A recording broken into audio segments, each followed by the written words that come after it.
I was far from home when the spell of the eastern sea was upon me. In the twilight, I heard it pounding on the rocks, and I knew it lay just over the hill where the twisting willows writhed against the clearing sky and the fair stars of evening.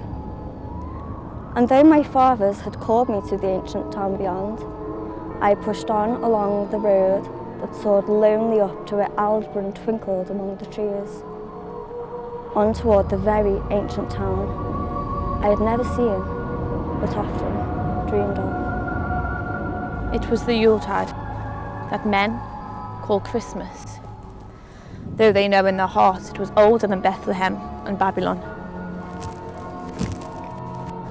I had come at last to the ancient sea town, where my people had commanded their sons to keep festival once every century, that the memories of primal secrets might not be forgotten. And now they were scattered, and shared only the rituals and mysteries that none living could understand. I was the only one who came back that night to the old town, as legend bade, for only the poor and the lonely remember.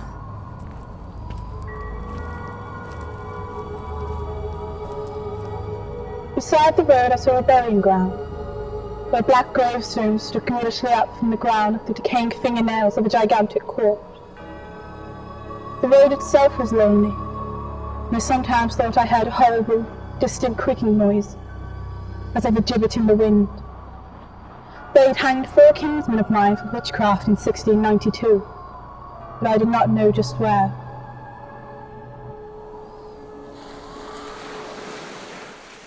As the road ran down the cedarweed slope, I listened to the merry sounds of the village at evening, but I did not hear them. As I went past the harsh-life farmhouses and the shadowy stone walls, I knew the maps of my town, and I knew where to find the home of my people.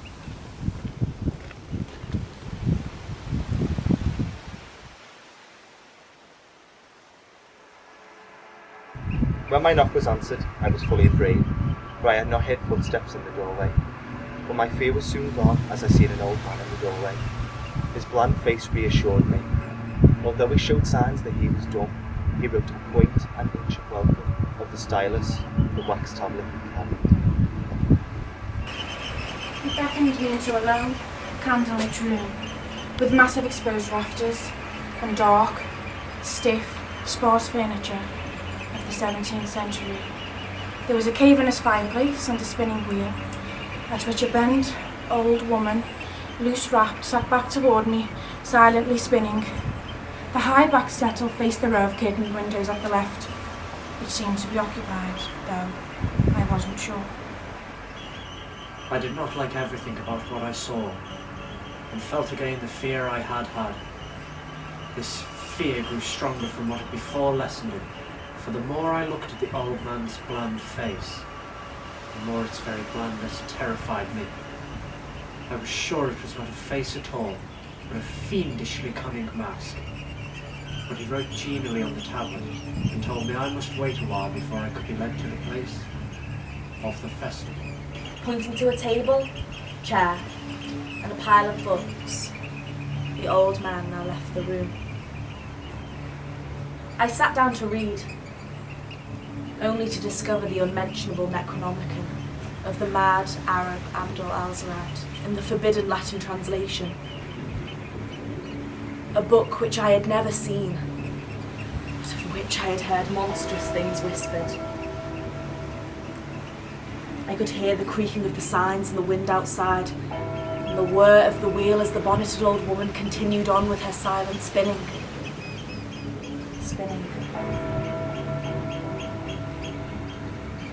As I tried to read, I became tremblingly absorbed by something that I found in that accursed Necronomicon.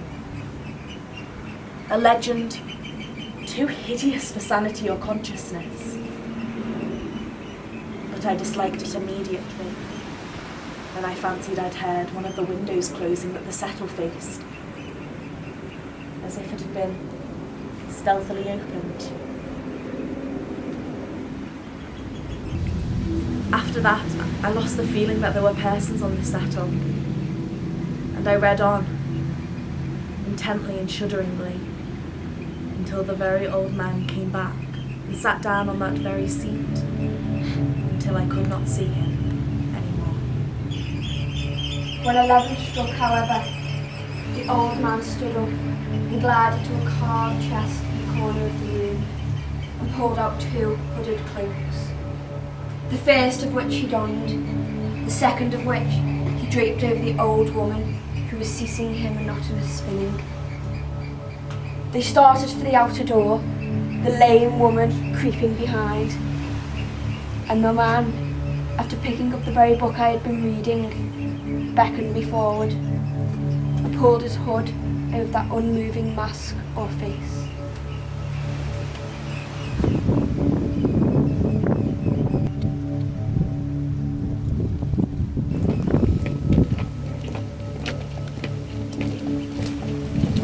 We stepped out into the moonless and tortuous network of that incredibly ancient town. The cloaked figures poured out like processions down the street.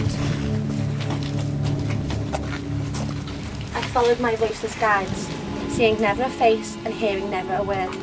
I saw that all travellers were converging upon a great church, and it made me shiver as I looked upon the ghostly spire.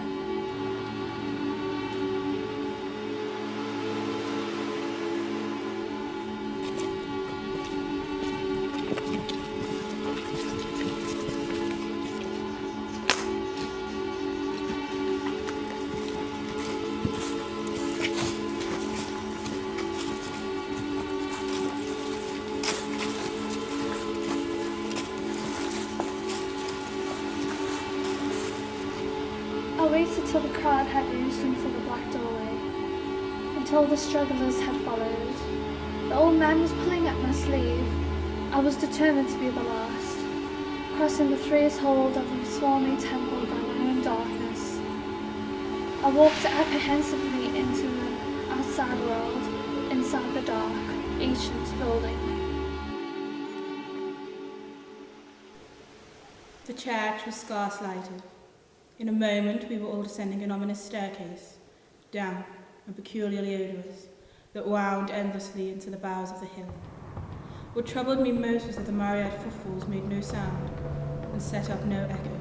After eons of descent, I saw some side passages leading into unknown recesses of blackness, like impious catacombs of nameless menace. I knew we had passed down through the mountain and through the earth itself, and I shuddered to think a town should be so aged with subterraneous evil.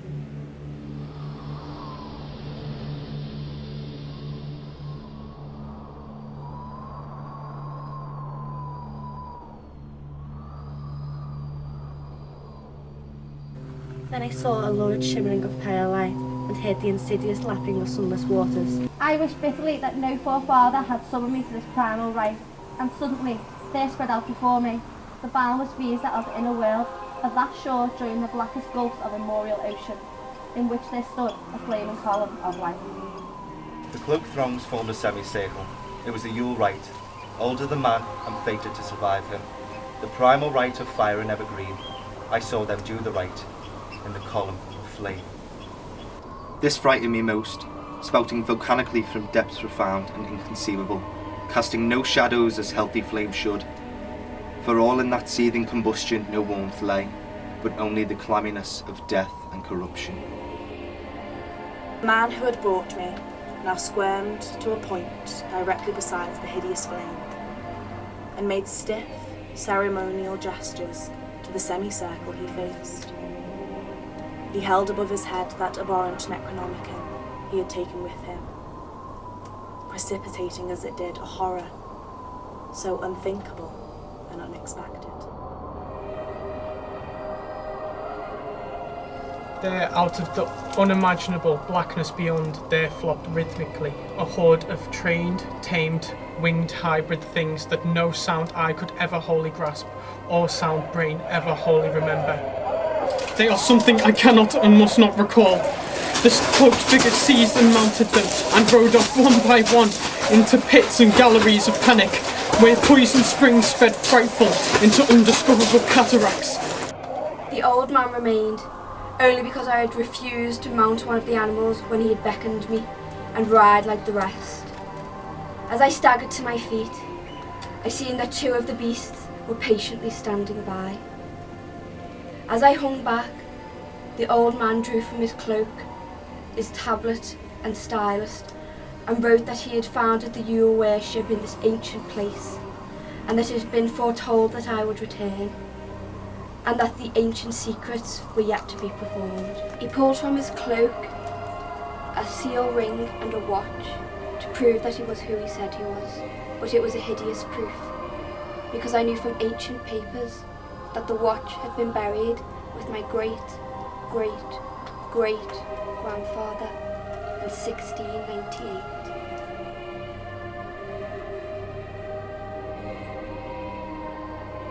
I flung myself into the water that bubbled somewhere to the caves, flung myself into that putrescent juice of the earth's inner horrors, until the madness of my screams could bring down all the charnel legions these pest gulfs might conceal.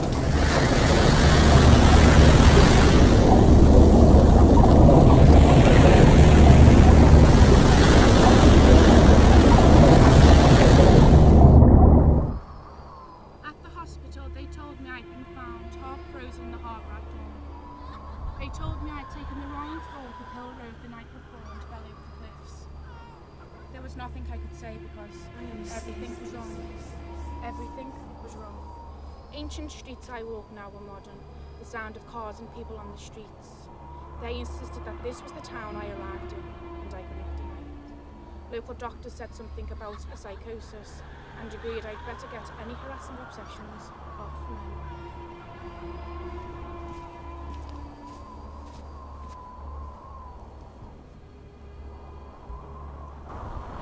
And now I read the hideous chapter. I had seen it before, but where it was, I had seen it where best forgotten.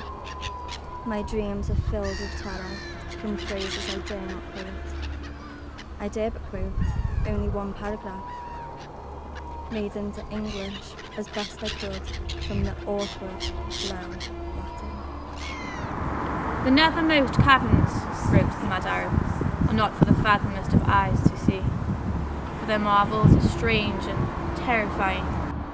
Happy the town at night, whose wizards are all ashes, for it is of old rumour that the soul of the devil brought haste out of corruption of the earth. Great holes secretly are digged, where the earth's pores ought to suffice, and things have learnt to walk that ought to crawl.